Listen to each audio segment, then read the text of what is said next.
বন্ধুরা, আমরা আজই বেরিয়ে পড়লাম মায়াপুরের উদ্দেশ্যে। এই মায়াপুরে গেলে আপনারা মায়ায় পড়ে যাবেন, এই জন্য মায়াপুরকে মায়ানগরী বলা হয়ে থাকে। মায়াপুরে কি দেখবেন, কি খাবেন, কিভাবে আসবেন, কোথায় থাকবেন, তার সম্পূর্ণ জানতে এই ভিডিওটি সম্পূর্ণ দেখতে হবে। মায়াপুরে ভ্রমণের খুঁটিনাটি জানবার জন্য আমার ট্র্যাভেল উইথ সৌমেন চ্যানেলে সাবস্ক্রাইব করতে ভুলবেন না। মায়াপুরে আসার সবথেকে সহজ উপায় হলো হাওড়া কাটোয়া ও শিয়ালদা কাটোয়া লোকাল ট্রেনে করে নবদ্বীপ ধাম স্টেশনে নামুন। নেমে টোটোয় করে চলে আসুন হুলোরঘাট। হুলোরঘাট থেকে 10 টাকা টিকিট কেটে চড়ে পড়ুন লঞ্চে। এখানে লঞ্চে করে ভাগীরথী ও জলঙ্গ নদী পার হয়ে চলে আসুন মায়াপুরে। বন্ধুরা, আমরা নবদ্বীপের ফেরিঘাট এসে গেছি। এখানে 10 টাকা করে টিকিট। এখানে টিকিট কেটে আমরা মায়াপুরে যাব ভ্যাকসিন ধরে। তো আমি এখন টিকিট কাটবো, চলুন টিকিটটা কেটে নিই। তো বন্ধুরা, আমরা নবদ্বীপ থেকে মায়াপুরের দিকে রওনা দিয়েছি। আমরা ফেরিঘাটে থেকে এবার লঞ্চে যাব, লঞ্চে উঠবো। তো দেখতে থাকুন, আমরা সেই লঞ্চের দিকে এগিয়ে যাচ্ছি। সামনে আমাদের লঞ্চ এসে দাঁড়িয়ে আছে।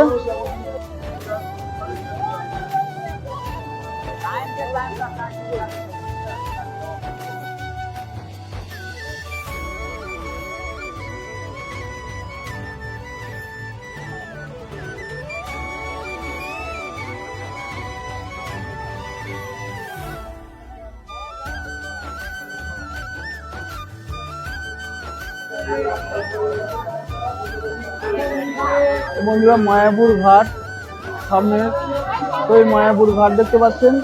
আমরা ওখানে গিয়ে নামবো। বন্ধুরা, আমরা লঞ্চে উঠে গেছি। এখানে আপনাদের দেখাবো ভাগীরথী ও জলঙ্গি নদীর নদীর জলের রং দুই রকম। ভাগীরথী জলের রং ঘোলাটে সবুজ, আর জলঙ্গি নদীর জল ঘন নীল।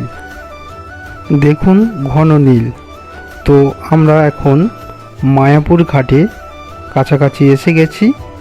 বন্ধুরা, দেখতেই পাচ্ছেন সামনে মায়াপুর ঘাট দেখা যাচ্ছে। আমরা ওখান থেকে নেমে এবারে মায়াপুরের ভূখণ্ডে পা দেব। তো চলুন আপনাদেরকে দেখাই সেই ইস্কন, মায়াপুরের সবথেকে আশ্চর্য সেই মন্দির। তো আমরা চলে এলাম মায়াপুরের মূল ভূখণ্ডে। এখান থেকে টোটোয় চেপে আপনারা চলে আসুন ইস্কনে। তো পায়ে হেঁটেও আসতে পারেন, সময় লাগবে 5 থেকে 10 মিনিট। আর টোটোয় মাথাপিছু 10 টাকা করে নেবে। তো চলে আসুন ইস্কনে। মায়াপুরের নবদ্বীপ থেকে মায়াপুরে চলে এসেছি। তো এবার আমরা যাব ইস্কন মন্দিরে। বন্ধুরা, আমি মায়াপুর গেটে এসে পৌঁছে গেছি। তো এবার প্রবেশ করবো মায়াপুরের মধ্যে, মায়াপুর মন্দিরে, ইস্কন মন্দিরে। তো আপনাদেরকে দেখাবো ইস্কন মন্দির ঘুরিয়ে। তো চলুন মন্দিরের মধ্যে প্রবেশ করা যাক। মায়াপুরে আসবেন ভাবছেন, তাহলে জেনে নিন মায়াপুরে 2024-এ কি পরিবর্তন এসেছে।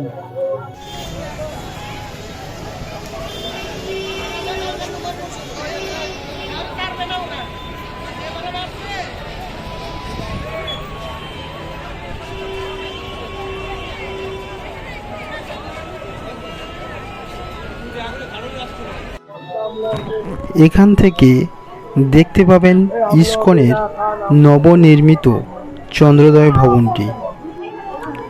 ইন্টারন্যাশনাল সোসাইটিস ফর কৃষ্ণা কনসাসশন অর্থাৎ ইসকন। আমরা এসে গেলাম মায়াপুরের মেন গেটে। ভিতরে প্রবেশ করলাম। প্রবেশ করে আপনাদেরকে দেখাবো সেই চন্দ্রোদয় ভবনটি। আমরা এখন দাঁড়িয়ে অখণ্ড হরিনাম সংকীর্তন মণ্ডপের সামনে। এখানে 24 ঘন্টা হরিনাম সংকীর্তন হয়ে থাকে। এটির নাম হলো অখণ্ড হরিনাম সংকীর্তন। গদা ভবন।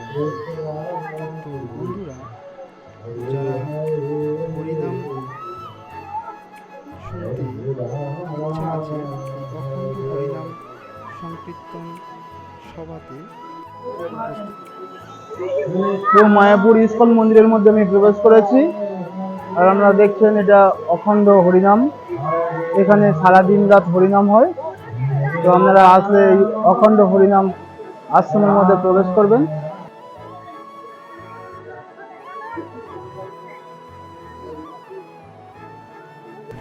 তবে একটি কথা বলেই রাখাই, না বললেই নয়, মায়াপুরে আসলে ইসকনের যে কোনো ভবনে থাকবেন, ভুল করেও ইসকন চত্বরের বাইরে কোনো প্রাইভেট হোটেলে থাকবেন না। কারণ ওখানকার পরিষেবা এক কথায় ব্যবহারের যোগ্য নয়।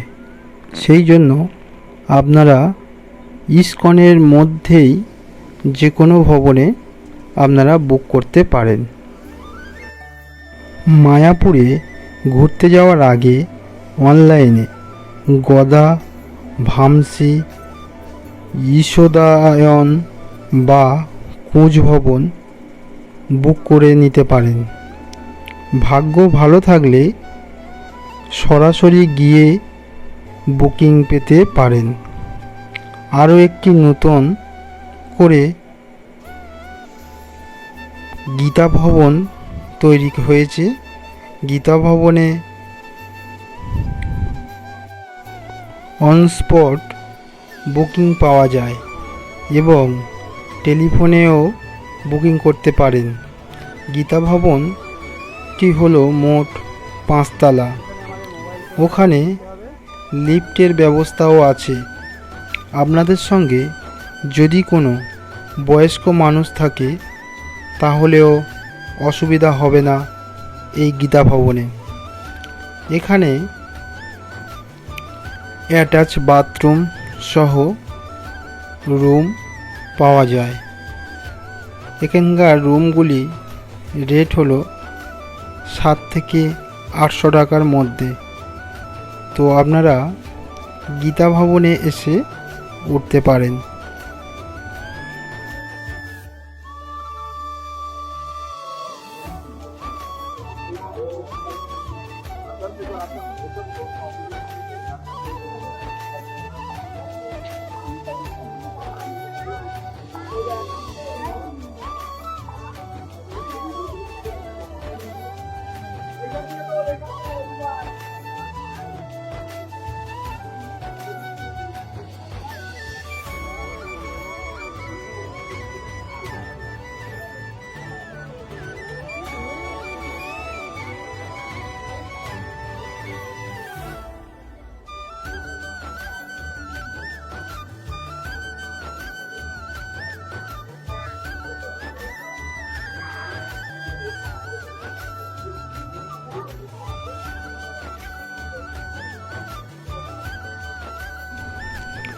বন্ধুরা, আপনারা যারা যারা মায়াপুরের মধ্যে এসেছেন তারা অবশ্যই জানবেন এখানে কোন কোন সময়ে ভোগ পাওয়া যায়।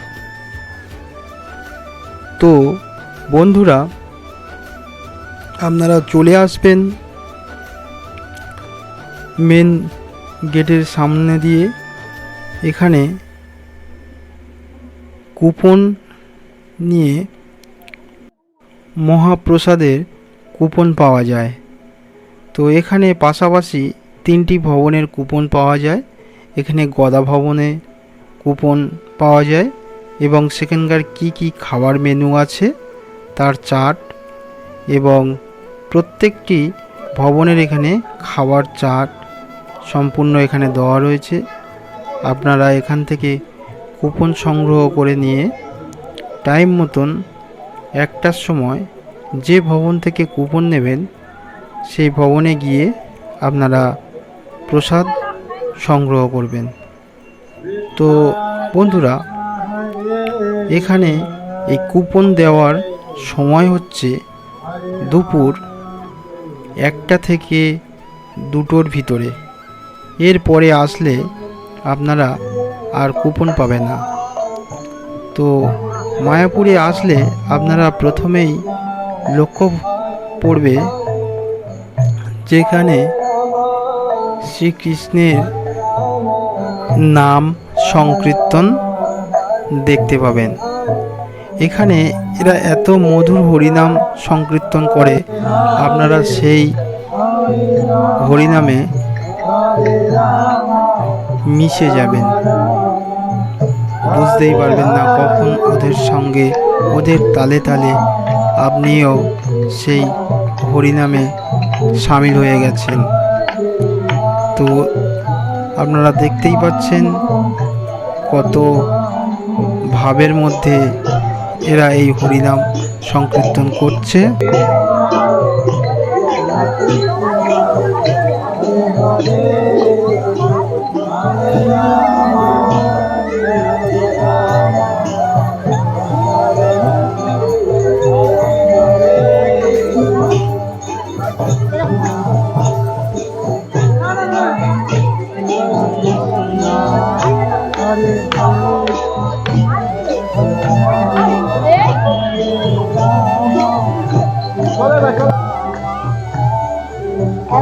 বের করে দিতে হবে।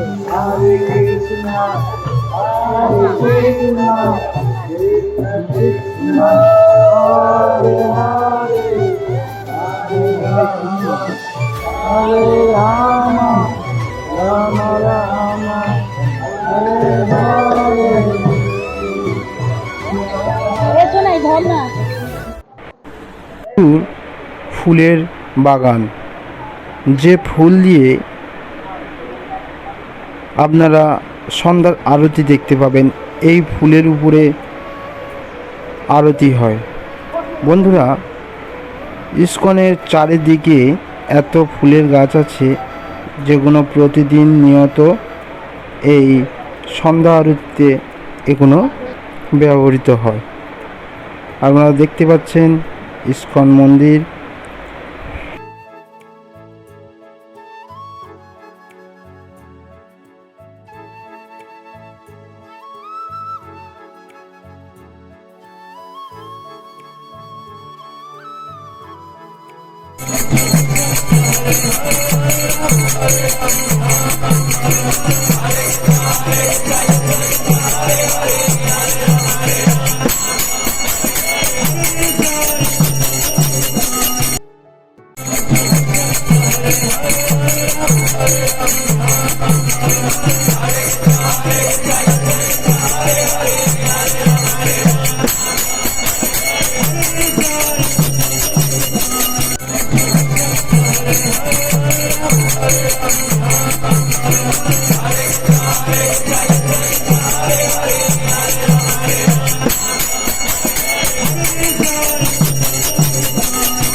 এই মায়াপুরে আসলে আপনারা সত্যিই মায়ায় পড়ে যাবেন। এখানকার কৃষ্ণ প্রেমে মায়ায় পড়ে যাবেন, গৌর প্রেমে মায়া পড়ে যাবেন। তো আপনারা আসলে এখানে দেখতে পাবেন। বন্ধুরা, এবার আপনাদেরকে দেখাবো মায়াপুরের সবথেকে বড় সেই গোশালা। আপনারা এত গরু আগে কোনোদিনই দেখেননি। বিভিন্ন ধরনের গরু এই গোশালায় আপনারা দেখতে পাবেন। বন্ধুরা, আজকের ছিল ভিডিও এই পর্যন্ত। আবার নেক্সট কোনো ভিডিওতে দেখা হবে। তো ভিডিওটি ভালো লেগে থাকলে কমেন্ট করবেন। এই রকম নতুন নতুন ভিডিও সকলের আগে আপনাদের কাছে পৌঁছানোর জন্য চ্যানেলটিকে সাবস্ক্রাইব করতে ভুলবেন না।